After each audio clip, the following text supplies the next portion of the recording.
Congressman Brady, I'm sure you've been following this argument about declarations of bankruptcies for towns, cities, and now there appears to be some Republican support at a high level for the bankruptcy of whole states.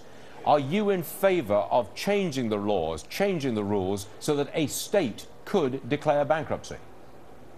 Still studying it. This may be a tool, Stuart, that's sort of a last resort tools that a state needs to be able to deal with their unfunded pension liabilities.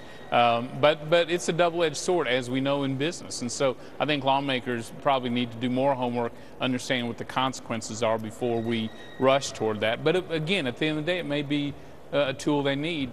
Couple thoughts. One, states need to know there are no more bailouts coming from Washington. Truth is, our finances are in worse position than they are long term. So that money's just not coming down to them. In fact, they're going to see a reduction in spending and hopefully a reduction in the mandates and the strings that go with it. Secondly, states, I think a lot of states are starting to address their finances in a major way. Governor Christie is really sort of the model on the pension side of it, but there's going to be pressure too from Washington to reveal those unfunded liabilities. Oh, speaking of debt and liabilities, I want to get your initial reaction to the news we got about 40 minutes ago from the Congressional Budget Office.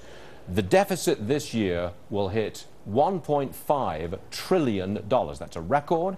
It's more, $200 billion more than the deficit last year, $1.3 trillion. What's your initial reaction to $1.5 trillion worth of deficit?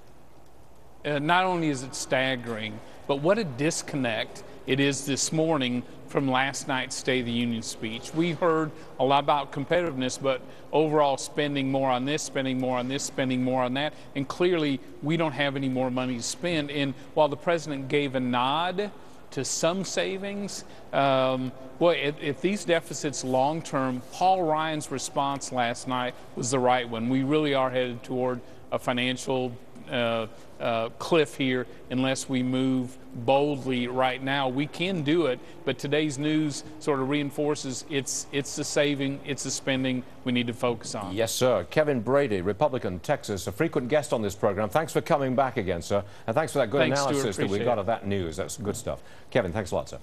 Tired of giving money to the states? Visit our website. Take the pledge. Why not? Here's the pledge. Not one.